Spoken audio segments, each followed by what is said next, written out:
describe him as a smart, funny, kind gentleman with a talent. He's a talented musician, and I do believe that because there were two Timmys. There was the unmedicated Timmy, and there was the medicated Timmy.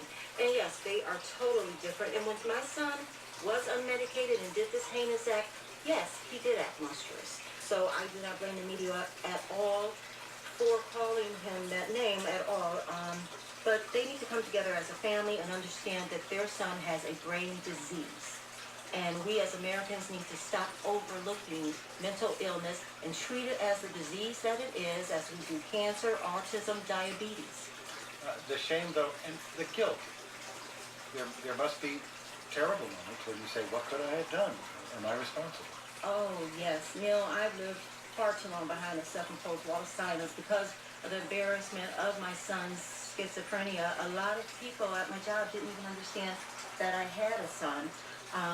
So now I'm no longer silent. I am the voice for parents who have mentally ill children.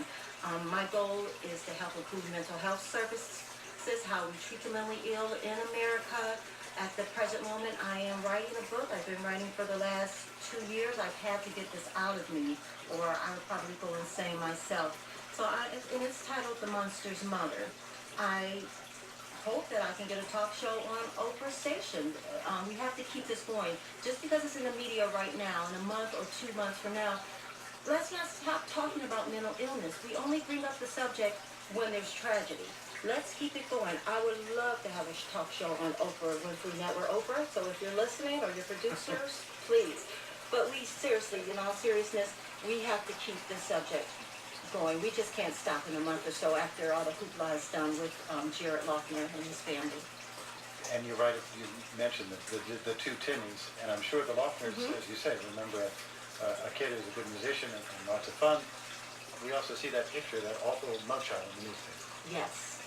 Yes, yes. And, you know, I'm sure they have pictures of Jared growing up where you wouldn't see that. But at that time, the young man who did this heinous act has a brain disease. He has a mental illness.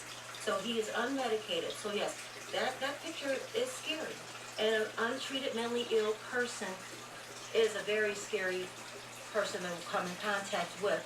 If I may read something from psychiatrist E. Fullatori. Sure. It says it's been estimated by psychiatrist E. Fullatori, the founder of the Treatment Advocacy Center, that over 40,000 dangerously mentally ill individuals are roaming America's street on any given day untreated, aching to walking time bombs. Why are we so surprised when one of them occasionally goes off? I hear what that says, and I understand that. Just to point out that the vast majority of them do not go off. Well, these are the dangerously mentally ill. I understand. We have to be careful too about people have rights, and you have to be careful not about forcing people to do things that they're after they're of age they don't have to do. No, my focus more is on those. There's a small percentage of schizophrenics that are violent, maybe 1%.